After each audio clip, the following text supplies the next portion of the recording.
Hello again and welcome on this asynchronous recording for architectural sketching. And today we will focus on a house designed by Lloyd Wright. This is going to be kind of an exercise in additive geometries. And so this is the Emil Bach house in Chicago from 1915, Lloyd Wright. It's relatively speaking a cube with several elements that have been added on. So as we think about the way that this is designed, we can see that there is a simple cube form in the background. The leading edge you can see here. And so that spans across the front facade and the side. And then this is also being added onto with a series of other elements, these bays in the front and even on the side, an entry extension towards the left, a series of steps, which in this case will lead us into the entry sequence, as well as some of these foreground elements, such as a knee wall and a side fence. And then a planter in the front of both of these. So it's kind of like you starting with the back cube, adding these bays, and just kind of building out on top of what you've already got. So this is another great example of working in perspective where one vanishing point is on screen and on the image itself. So we're very much foreshortened on the side of the building. And then the other vanishing point is well off to the right. We don't see where that is. We just have to start relying on relationships of where that horizon line is, which is about here, and then starting to just rely on our ability to estimate where that point is relative to these horizontal lines and where they would converge. And so it's very simple to see where, and sorry about the glare I can see on screen. I'll move it around so that it's more easy to describe what I'm talking about relative to that glare. Our horizon line is where everything really flattens out relative to the base of the page. So right here, just above the top of this knee wall, we could see that it's vanishing just ever so slightly up. So our horizon line is really right here, just about at where we're cutting through this coping of this knee wall as well as the one back here. And so that's the line that we always want to make sure that we're keeping in mind as we build this in perspective. So again, the way we plan this, another view, it's kind of a shortened view. It might only be 4 or 5 feet off of the ground is where we have that image being taken from. And so very lightly with our construction lines straight across. And I'm going to start with the box in the cube that's really the base of this entire image. And so just by looking at proportions, I'm going to indicate the edges of where I'm going to just start building upon that cube.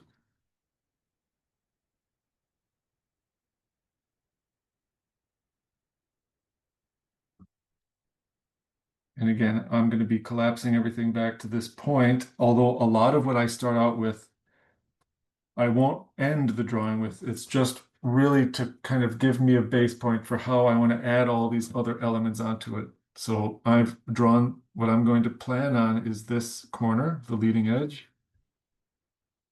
These elements that I'm drawing in perspective, I'm not going to end up seeing this or this in the end. And quite frankly, I won't see this one either because it's going to be obstructed by the roof line and some of these protruding elements for the windows.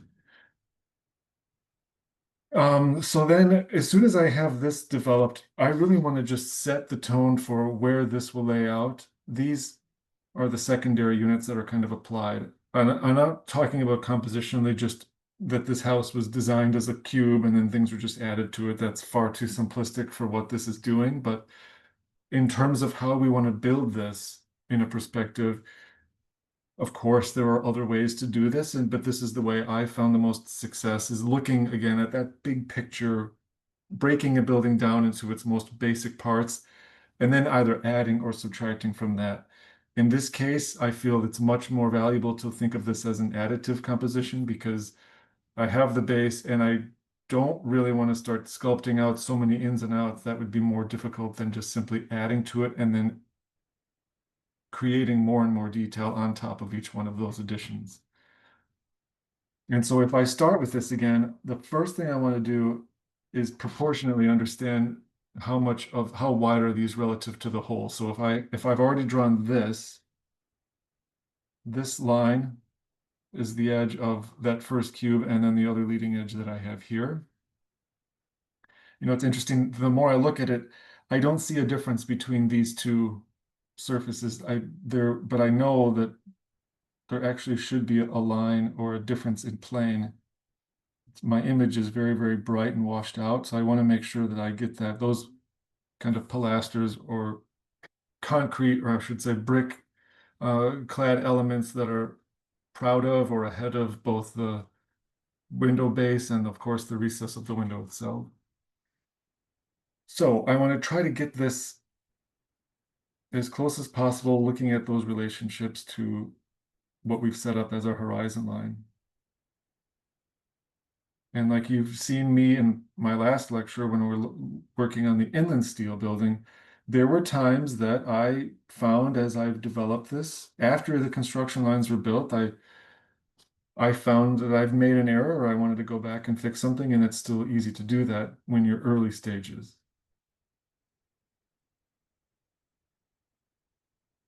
All right, so I've got this mass in front of my background, and now I can just start layering on more information on top of that. Again, always referring back to that point on the horizon line.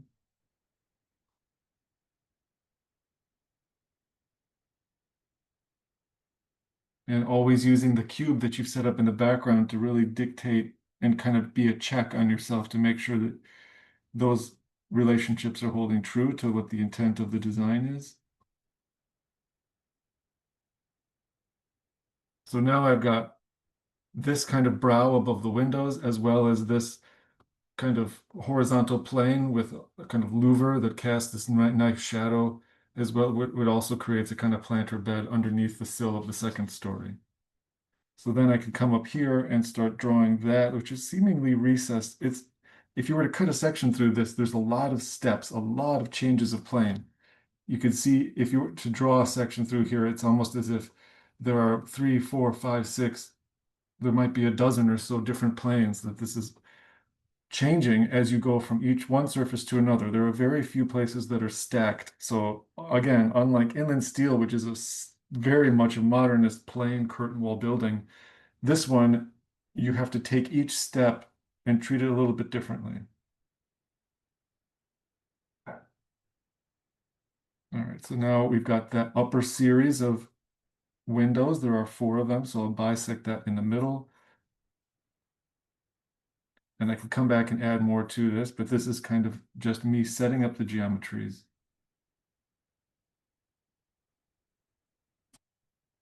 There's like one brow on top of another brow, so many different pieces. Just at first glance, it seems very complicated, but if you break it down, it can become more clear and understandable that way. All right, so then as I come up, I can either continue to build this vertically or I can start to look more to the side, because once I get high enough, this roof, of course, encapsulates every piece of the architecture down below. So there is an overhang. I might want to establish this before I move on to the overall roof plane, because that should probably come last. Okay, so in this case, I'm actually going to skip down and look at that coping of this knee wall as it makes its way up that side stair. I don't have to focus too much on the stair itself just yet, but I know that that's going to come in a bit later. Okay, so then again, when I look at this piece, I could see its relationship to what I've done here. It's beneath this plane that has been kind of designated as being the header of the windows beneath it. So that band kind of wraps around and ties into this. So if I were to just strike a line, it would relate to this directly. I'm going to do the same thing. I come across, and again, drawing this line, inset that just a little bit, and then that's where we would have that cantilevered edge come out for this kind of bay window up above. Tie this down. a series of windows underneath it, a windowsill. And then an interesting thing here is the relationship of this banding, which is just above, I'm going to call it a louver. It's kind of like a trellis that's built into the building. This is that piece that comes across, and then that also ties back down. So you can see that I've cut mine a little short. I want to make sure that comes out to capture that banding. That banding is this. That's what you're seeing here. And then another one of these series of whatever you want to call them, louvers or brisole light filtering elements.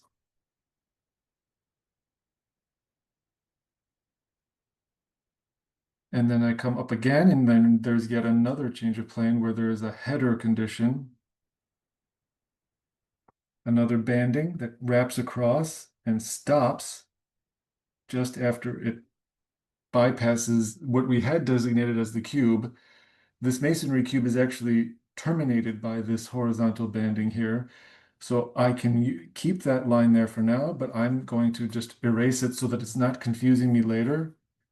That's not an element that I see really taking shape up here. It kind of stops right there and almost looks like a false kind of column that then again I can bring up to a point and then again horizontally for this large cantilever that extends well past the enclosure of the building. And then down again to my vanishing point, which is here or here.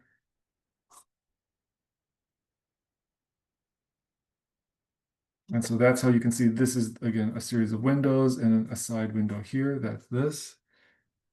Another smaller window, which may be operable with the center break there. That's this.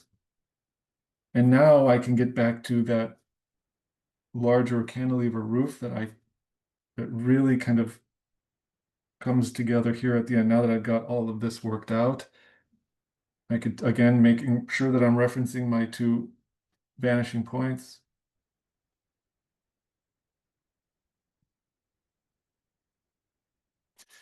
And the photo is actually cut off, but of course you can just connect the dots there. It really look like that. And that's what I'm seeing here. So I've mapped out that side pretty well, and now I can make this come across and then now I can start to focus my attention more towards the right-hand side of the composition using the same ideas, but we're not seeing quite as much of the detail as we see on the left. So if I were to take some of this, it's important to make sure that you're referring to not only the image, but also what you've already drawn here so that you're looking at it holistically, not just focusing on one side, because then at the end, you'll have two different things happening on both sides, and you'll see that they're not really matched up well. So I have a series of bandings that I want to carry through, and one of them is this one, and the other was down here. This top one, I can see from the photo, is making its way across the top between these two bands. That one cuts back, and then the window is, I'm just seeing a little bit of it on this side.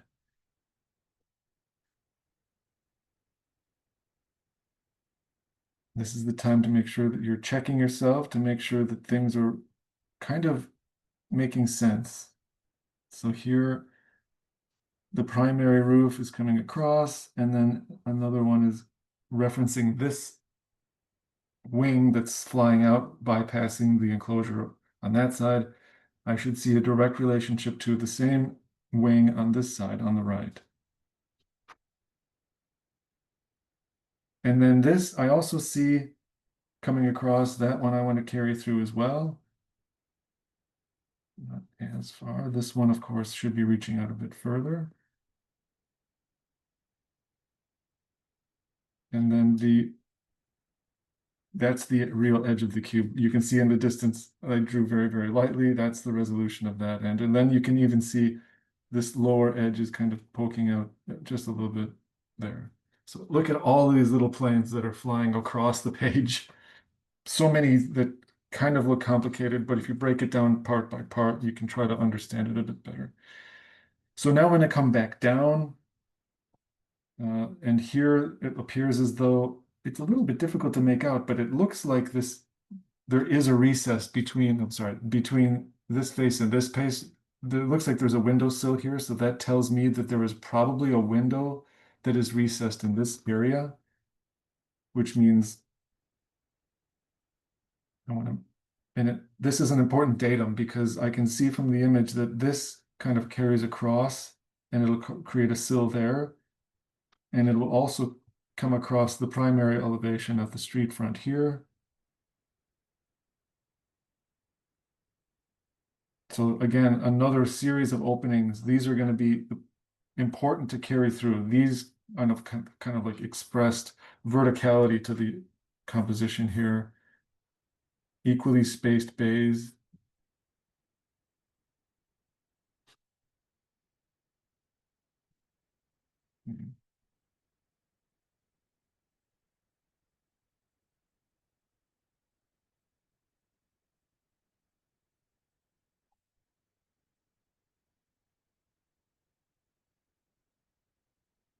Let's see. And again, that kind of like a limestone sill that comes across. Trying to make sure that I capture this accurately. So it looks like I've created something here. My proportions, I want to keep checking them.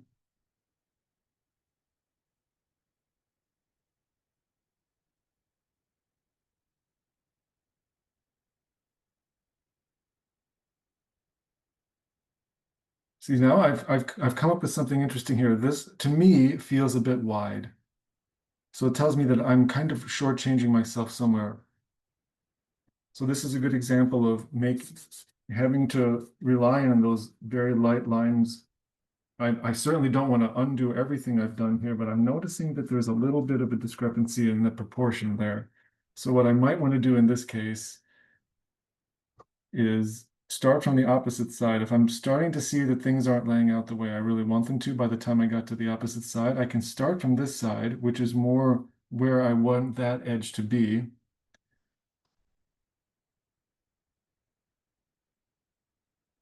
I can then frame this and know that all I have to do is place two others equidistant apart from each other. So that just meant that I needed to give a little bit more space between each one of these windows. And then again, these are flattening out. You end up with a tiny little sliver of window here, and then three primary wider windows in the middle. And again, there's that limestone sill. I can't see it from the photo, but I'm expecting there to be another little corner here, just as I can see from this shadow line that there is a small recess. So this brick facade is slightly ahead of the one to the corner. So many little corner conditions for all of these bricks to kind of create a hierarchy of space. Not wanting to forget them because when I come back here with shadow, I'm going to really start to see that. And if I missed one, I'll see that there's a breakdown in the geometry. I would see two shaded sides coming together when of course that can't really happen, can it? So now I think I've spaced these out much more accurately. And these are the windows. Another thing, the spacing now seems good to me, but I'm actually not very happy with my proportions. If you see the window here relative to the brick base, I might want to extend that sill a little bit more. And this is the primary facade, so this is the time to do that. And you want to make sure that this is looking accurate enough to be true to the proportions that the architect Frank Lloyd Wright has set up here, which also means that this window has to get deeper. And then you come across, these two would have to get deeper because I don't want to just focus on making these adjustments locally in one place. Those datums should carry across.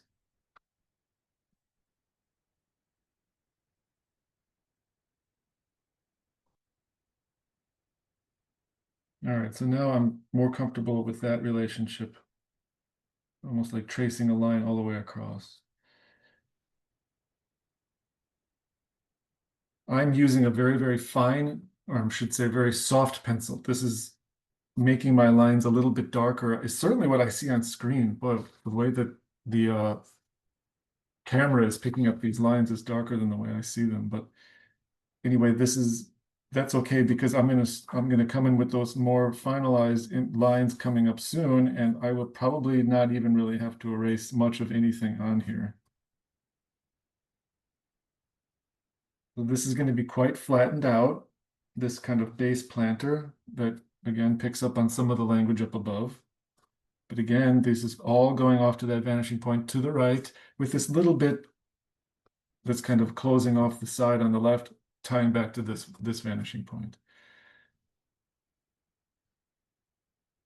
All right, so then these are coming down to a base condition here, then it turns the corner a few times. It's like this whole building is like how to deal with corners. Offset this edge so you can see the brick base of the planter is outboard of the building quite a bit and almost to the level of where all of these cantilever wooden edges are coming all the way out to.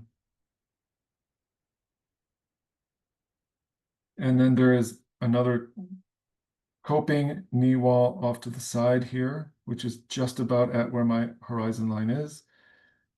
The image is rather washed out. I can't make out too much of what's going on at the base here, but I do see a series of steps. You could see them here. A few steps that are lifting up towards the left, maybe like 3 risers, a shorter knee wall, a change in grade, and then it looks like low plantings here. And this image appears though it's taken in early spring. I can see a lot of green grass and flowers, but the trees still don't have any leaves on them. And you can draw this, you can draw or not this building in the background, which is very nondescript and it might not help your composition much, but you can indicate it very, very simply. And the tree in the background, and I'll get into again, I've described this a few times as drawing trees without too much time and effort that goes into that. But I think compositionally this will help. Having that a tree to this side does help unless you've already kind of cropped your image to a point where you can't show too much tree. But I've left enough room for it. So I'm just going to indicate some of the larger branches and I'll add some leaves as though it's not an early spring day and something more of a summertime image. All right, so now I'll come back to that. We see just a little bit of this before coming to the stairs. There's an interesting relationship that I'm now seeing is the base of this. If I were to take this line all the way across, I'm already at the point where I've drawn the base of this kind of not necessarily retaining wall, but the base of the stair. So I'm actually going to pull that down more. Might even have to widen this just so I get those proportions right. And then the path. And then there's a kind of flower bed here, an extension of another, I don't know if this is original to the building or not, pulling some of that into the foreground. And then again, I can't really make out what's the geometry happening here, so I'm just going to have this extend to the base of the planter of the building, kind of where the corner of the building comes in to play. And then finally, for the architecture at least, there's this extension of the building off to the side. This is where there's an entry condition.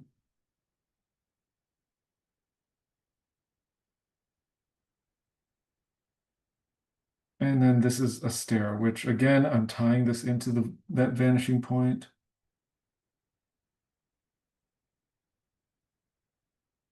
Looks like there's a mid-level landing. And then 4 risers. 1, 2, 3, 4.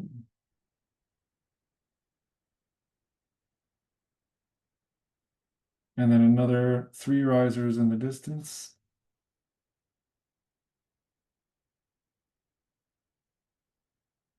And a fence. Now this fence, again, the top of it, I'm not going to spend too much time on this, but you just to make sure it kind of closes off the composition to the left, and then this also responds to the vanishing point here. So I think that this is looking like very close to the final image that I'll be left with. So at this point, I could probably transition to more final line work. I could just indicate where I'm probably going to end up having the tree canopy. Don't want to spend time on that, of course, but just to give a reference for when I come back to it, I can add some detail there.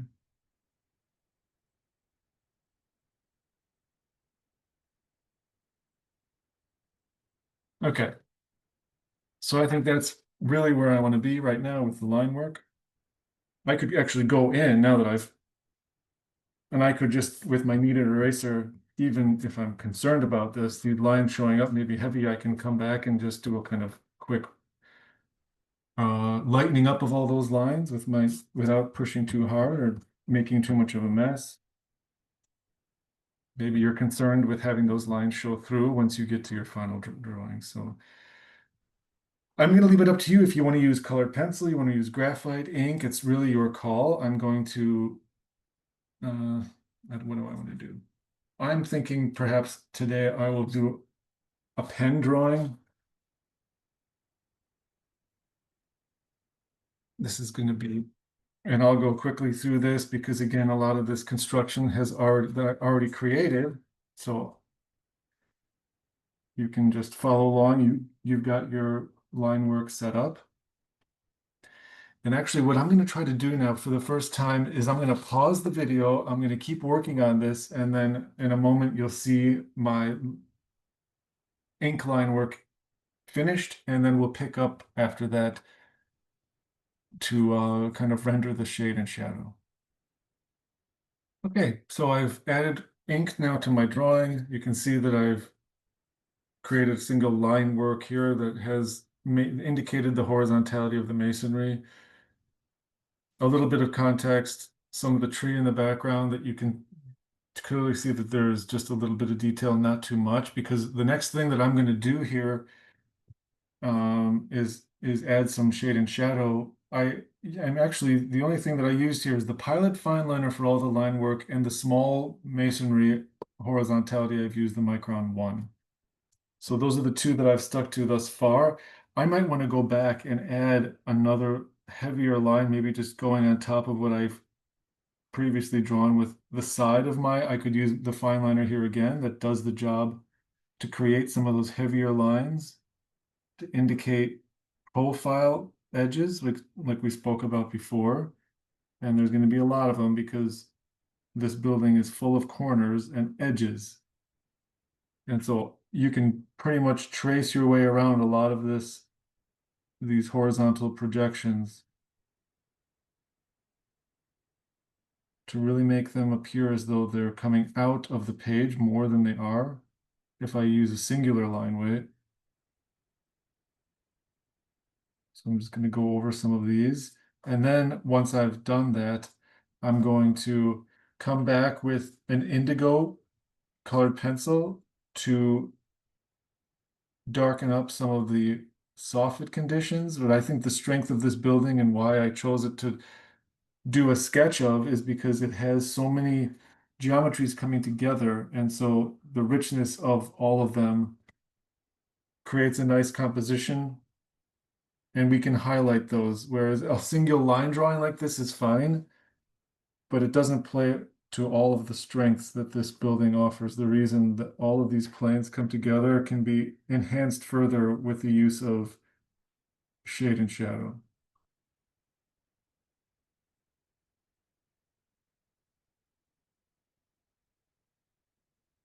I didn't add the brick horizontal lines to these planters in the distance because there would be so many of them. I don't want those, the amount of detail in this background. I don't even know if this is original to the design of the house. If it is, I I would think that this is not because it doesn't have the same language. See, this one has coping like this one does, but in the background, it doesn't appear that there is really a base or a top to these retaining walls in the landscape. So with this, I can do another quick pass with my eraser just to clean up a little bit of the line work here that I had from my construction, and then I can go back with some, give it a little bit of time for that ink to set. Don't want to run over everything immediately because depending on the lines and the type of ink that you're using, some of that can smudge quite a lot when you come back with a kneaded eraser like this. But again, because I'm going to be doing some work with shade and shadow, I don't have to do too much work in cleaning these up because a lot of them are just going to be hidden by those tones that I'm about to bring in. Okay, so I think this is pretty much all I need to really clean up. So I'm gonna again go, you can use the black colored pencil, you can use ink, you can use, if you're drawing on, or if you did your initial line work on watercolor paper, you could even do the same thing there. So I am going to utilize black colored pencil and indigo. I find indigo to be a good solution for this, for line, shade, and shadow after I've drawn line because it doesn't, it's not as flat. You can feel that there is some light within it. So the first thing I want to do is understand that I have a primary facade and a secondary. So I want to eliminate the primary facade here. So the first thing that I want to do is come back to the secondary and just do a quick wash over it. So this is just a little bit of, you don't want to apply too much pressure because then you're looking at a very, very dark drawing. You can always go back and add more, but for the secondary facade, I'm just going to do a quick overlay here. And again, that can also tie into the same tones can then come back into the soffit conditions. The underside of all of these can be treated the same. Then again, you can come back later and maybe darken that up with the same colored pencil or, additional layer of cross hatching or even using black, something that has more contrast. So I'm just going to move from left to right, top to bottom, indicating those faces. And so, and depending on the order or how comfortable you are doing this kind of thing, you can right away come across, you can even show, even though this is going to be primarily illuminated, the image that we're looking at, you can see that it's primarily in shade. It's dark. We can see the highlights here from the sun. This entry condition is totally in darkness. Now you can render it that way, or you can make it appear as though it's being a shadow cast upon it. So the building is actually engaging this quite a bit, so maybe a lot of it, but just to show that there is a building in front of it, we can cast a shadow like this, or you can have the whole thing really in shade as well.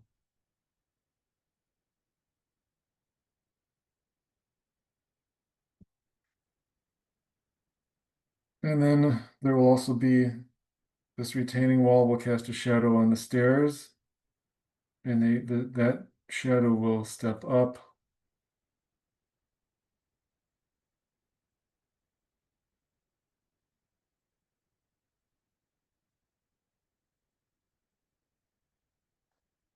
And actually, if you really want to get into the detail of how this would work, the shadow length at the base of the stair is going to be longer than at the top. So it could actually step up more like this so that the shadows are longer at the base than they are at the top. You can see that. You could even utilize the same kind of shadow system that's done here. It's either way.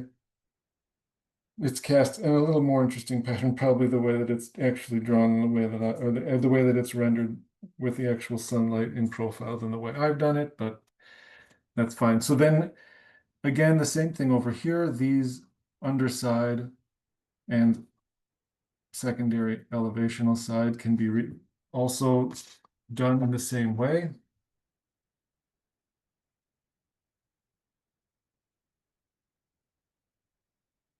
And these again are casting shadow. Now, I'm not going to make the same mistake twice. I look then at what I'm seeing in the photograph. Shadows are being cast down onto the building face, the primary face, which is a nice kind of element, the time of day that this image was taken, this photo. It offers a nice series of shadows on the facade.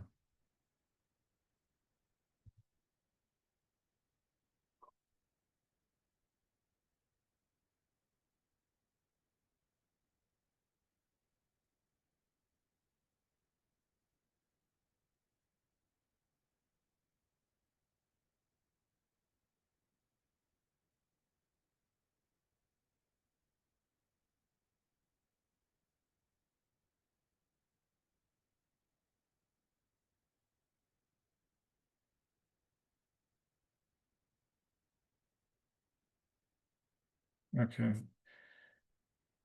But lots of corners, as I mentioned before, we're really focusing on just making this building highlighted in a way that indicates all how that light is being cast on the primary facade and then the rest on the left in shadow.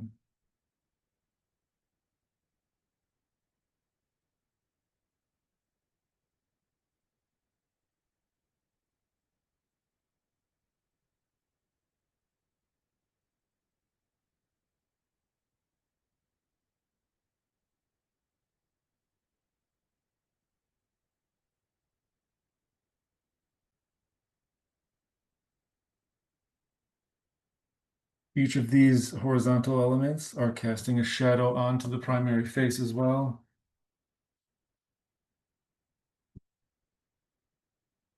I sometimes, just to control things, I tend to, the edge of these where I want a straight line, I draw a shadow along the perimeter edge. And then I can come back and add that quick vertical line work to these. This element is really kind of sandwiched between two others. I can either keep that in shadow or as if it's being, the shadow is being cast from this upper soffit onto it, or I can leave it in direct light, because then there are two vertical faces here. This is, again, in the image, this whole thing up here is in shadow. I can do that, or I can give it a little bit of light by just saying I'm only going to take this top section of it and indicating that that is being cast a shadow from up above, and then I'm getting a little bit of light here. So I'm kind of cheating from the way that the photo is actually taken. But I think that helps just to highlight some more of this rather than keeping the whole thing in shadow.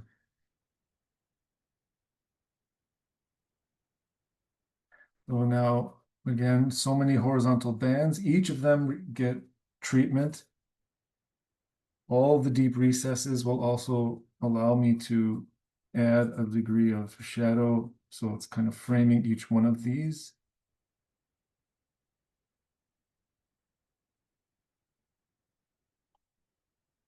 Okay, then we come across, we're still looking at the same amount of pressure that you're applying here, just to give a really quick level of tone to this. Now this window is going to be almost entirely within shadow. Because those windows are recessed so deeply, I'm going to give each one of them either a reflection or a shadow. So you can see how I'm only going to be getting direct sunlight or illuminating the very deepest section of the windows here.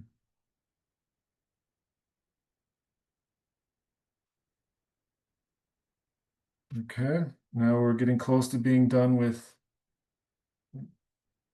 our initial pass at the shade and shadow of the building itself.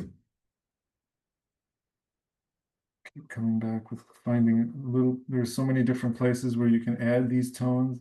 I did a kind of scribbled job of the landscape here. I don't want to draw too much attention to it, but each one of those would also get a little bit of shadow. Side wall here. You can always come back and add more, but this is a sketch. Don't want to spend too much time highlighting things that aren't the building that I'm focusing on. So I might just quickly do a kind of background wash of this building here. Fades out. And you could add more to the tree as well. I'm going to leave that for now. Maybe I'll come back to that at another time. All right, so then the one more thing that I really want to just focus on for a moment, I'm going to try to mix it up a little bit now that I've got some of the shade and shadow, just a quick wash. I'm going to come back to the deepest recesses of these and add with my black colored pencil just a little bit more. So the deepest recesses become the least amount of light that reaches them. I'm only focusing here on the horizontal just to try to make this a simple explanation. You come and so you're applying more pressure here or more hatch or whatever, however your media is with your graphite. And then when you get to the perimeter, you lighten up. So a little bit more light is it getting to those edges than the deeper section.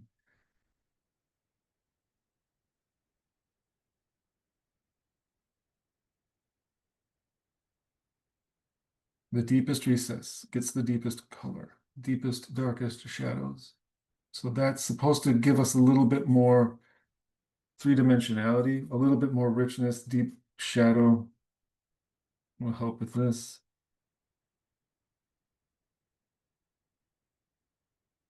And then you can even take it into some of the other places where, like for instance, this is pretty dark. This is a deep, deep recess. And I talked about only focusing on the horizontal sections for now, but then you can go back and add more. For instance, the windows themselves, we can see this clearly from the image, because those are dark spaces within, you can come back and start adding tone to those.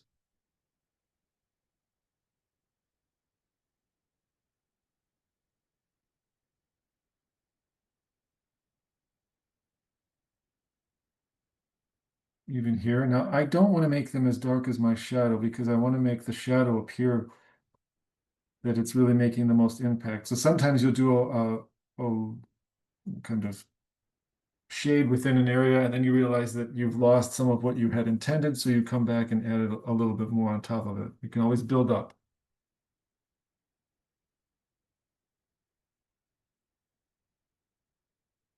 So what you've done in the underside, those soffit conditions, you can do the same thing in the vertical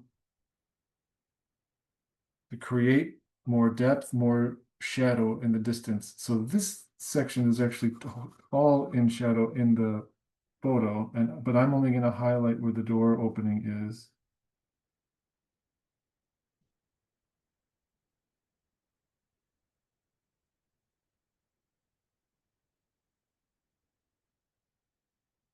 Okay, then the last thing, and you've seen me do this time and time again, I'm going to just give a little bit of sun, brighten up those areas that are really going to be blasted the most with direct sunlight. So these horizontal bands,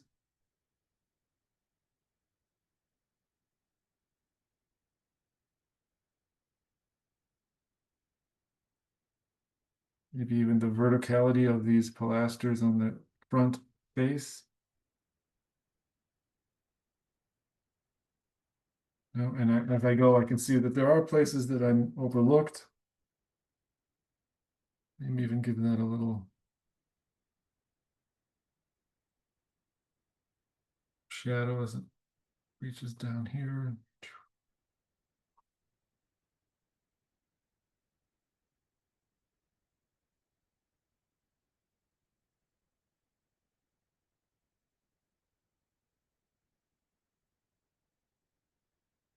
Okay, and you can go back and add more and more to this. You can even do, if you would like to highlight parts of the landscape beyond, tone can maybe bring this a little bit more to life. You can see that I just add a little bit of shadow to that left-hand side.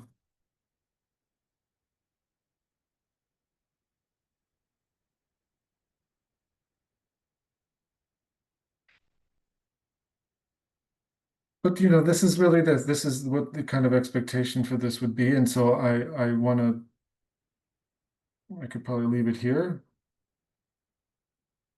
You can keep going with it, of course. But I think for this tutorial, that's going to be the Frank Lloyd Wright house, Emil Bach, 1915. So please, we have a week to work on this, and so this will be posted, I believe, Wednesday of this week, and so next week, Wednesday, we'll have this one due. And so don't forget your storyboard for the architectural analysis as well as the in-class demonstration that will be coming up this Friday as well. And we will at that point be talking about the architectural plate a little bit more. It'll be due November 1st, and we'll have a pinup the following week. So that will be the first week of, I think that's November 8th or so. That's when we'll have a pinup in class of your architectural plate. And so with that, thank you for listening, and I look forward to seeing some of your house drawings this coming week. All right, thanks everyone.